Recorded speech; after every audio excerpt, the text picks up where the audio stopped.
ہاں جی، السلام علیکم، کی نام ہے تاڑا؟ وعلیکم السلام. کیا نام ہے آغا آپ علی. کا؟ علی بھائی خیریت سے ہیں؟ آغا علی. ٹھیک ہے، آغا علی، آغا علی خیریت سے ہیں؟ اللہ کا کرم آپ سنائیں. اللہ تعالیٰ کا بڑا احسان ہے، تھینک یو سر. بات کریں آپ بھائی، سے کیا دو حکم ہے؟ سوال. کہاں سے کال کیا آپ نے؟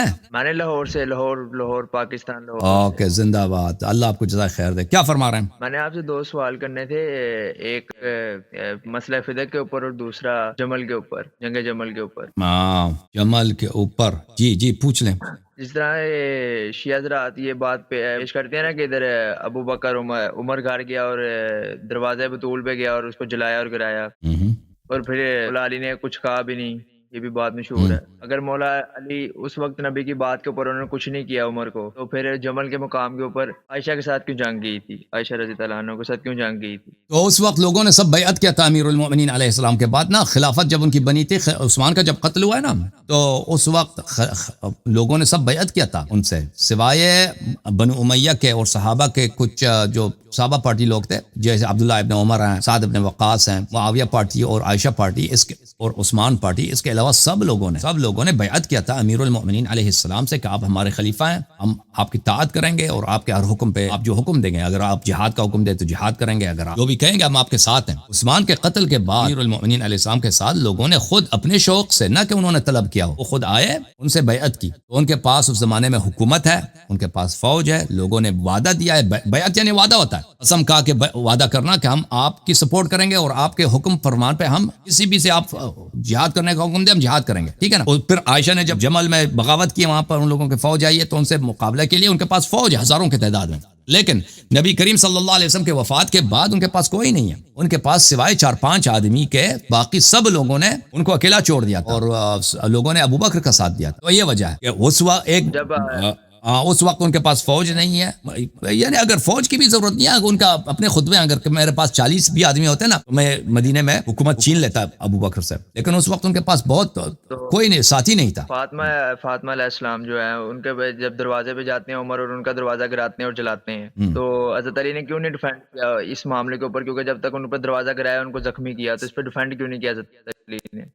ہاں، تو اس کا جواب میں دے دیتا ہوں آپ کو. تو یہ کہنا کہ انہوں نے ڈیفینڈ نہیں کیا یہ غلط ہے، کیونکہ حضرت امیر المؤمنین علیہ الصلوۃ والسلام وہاں پہ کوئی جنگ کے لیے اپنے گھر میں نہیں بیٹھا تھے. انسان اگر جنگ کے لیے گھر میں نہیں بیٹھتا نا، جو جس شخص نے جنگ کرنی ہوتی ہے وہ تو جا کے فوج جمع کرتا ہے، وار نکالتا ہے اور خلیفے کے خلاف بغاوت کرتا ہے. یہ تو اپنے گھر میں بیٹھے تھے. اب یہ لوگ گھر کے باہر آئے ہیں اور انہوں نے حملہ کیا گھر پر. تو اس وقت امیر المؤمنین علیہ الصلوۃ والسلام زہرا سلام اللہ علیہا دروازے پہ گئی ہیں، کیونکہ شاید ان کو حیا ہو جائے، یہ ہمیں تنگ نہ کریں، واپس چلے. یہ کیوں آئے تھے؟ اس لیے آئے تھے کہ امیر المؤمنین علیہ السلام سے بیعت لیں، کیونکہ یہ ان کے گھر میں امیر المؤمنین علیہ السلام ہیں، انہوں نے بیعت نہیں کیا. اور طلحہ زبیر یہ لوگ بھی آتے ہیں ادھر، سلمان ابو ذر یہ لوگ بھی آتے ہیں ادھر، ان لوگوں نے بیعت نہیں کیا. تو ان لوگوں کو بخوبی پتہ تھا کہ ہمارے حکومت کا چیلنجر کوئی نہیں ہے، ہماری حکومت کا حزب اختلاف کوئی نہیں ہے، اس خلافت کے پوزیشن کا کینڈیڈیٹ اور کوئی نہیں ہے سوائے امیر المؤمنین علی علیہ السلام کے. اگر یہ بیعت کریں تو پھر ہمارا کوئی حزب اختلاف نہیں ہوگا، اپوزیشن کوئی نہیں ہے. تو یہ لوگ اس لیے آئے تھے کہ زبردستی امیر المؤمنین علیہ السلام سے بیعت لینے. تو حضرت زہرا سلام اللہ جب دروازے پہ گئی، اس لیے یہ لوگ زبردستی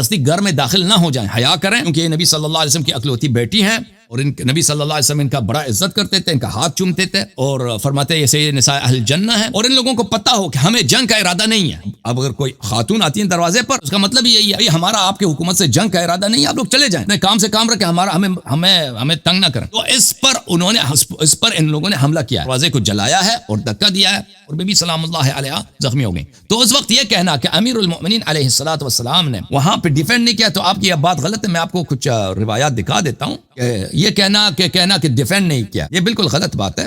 ایک منٹ میں کتاب لے کے آتا ہوں، ایک منٹ آپ کھول کریں. یہ بات مذکور ہے کتاب سلیم بن قیس ہلالی رحمہ اللہ، الجزء الثانی، چھاپ قم مقدسہ بتحقیق الشیخ محمد باقر الانصاری الزنجانی الخوینی. یہاں پہ صفحہ نمبر 585 میں دیکھیں، حدیث الرابع، یہ کافی لمبی حدیث ہے. سلمان روایت کرتے ہیں کہ ودعا عمر بالنار فاضرمها بالباب. عمر یہ لوگ دروازے پہ کھڑے ہو گئے تھے، جمع ہوئے تھے، ان کا مجمع آیا تھا. تو حضرت زہرا سلام اللہ علیہا دروازے پہ آئیں، دروازے کے اندر سے، یا عمر ما لنا ولک، اے عمر تجھے ہم سے کیا کام ہے؟ ہمارے گھر پہ یہ فوج کیوں لے کے آئے ہو یہاں پہ حملہ کرنے کے لیے؟ وہ لوگ آئے تھے کہ زبردستی نکالیں، امیر المؤمنین علیہ السلام سے بیعت لیا جائے، آپ کا ہم سے کیا کام ہے؟ عمر نے کہا افتحی الباب والا احرقنا علیکم بیتکم. عمر نے کہا کہ یہ آپ لوگوں کی کتب میں بھی ہے، انصاف الاشراف میں، کہ آگ لے کے آئے تھے وہ. اچھا، دروازہ کھول دو والا میں گھر جلا دوں گا بھائی آپ پہ.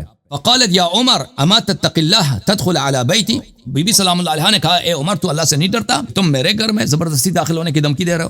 فابى ان ينصرف، عمر نے جانے سے انکار کیا، میں تو نہیں جا رہا بھائی، دروازہ کھول دو. ودعا عمر بالنار، عمر نے آگ بلایا، بولا کہ آگ لے کے آؤ.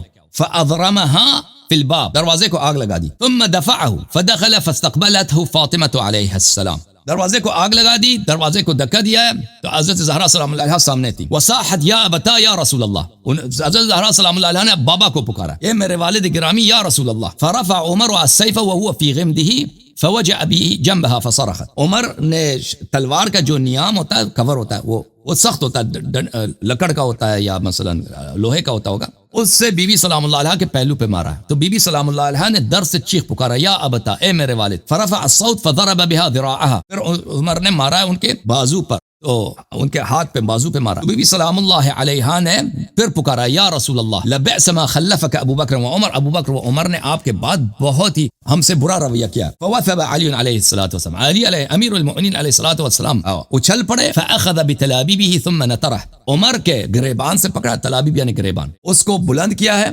ثم فصرعه، زمین سے اس کو اوپر کیا، اس کو دے مارا زمین پر. فوجع انفه ورقبته، اور اس کے ناک اور اس کے گلے کو مجروح کیا ہے یعنی مارا.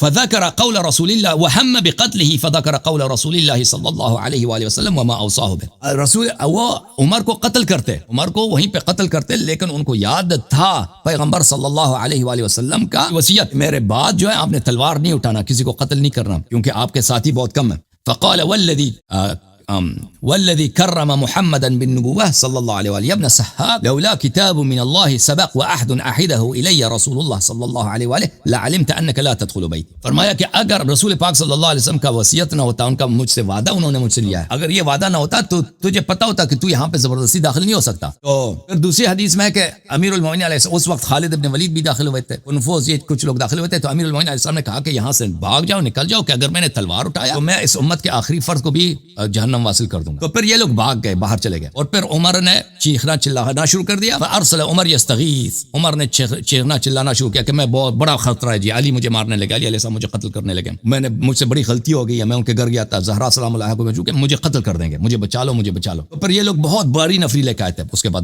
دوسری دفعہ یہ اصل واقعہ، یہ کہنا کہ انہوں نے دفاع نہیں کیا، یہ شیعوں کا عقیدہ نہیں ہے، انہوں نے ڈیفینڈ نہیں کیا. اوکے، اب آپ کی کال جو ہے وہ مجھے فریز لگ رہا ہے، کال آپ کی فریز ہے بھائی.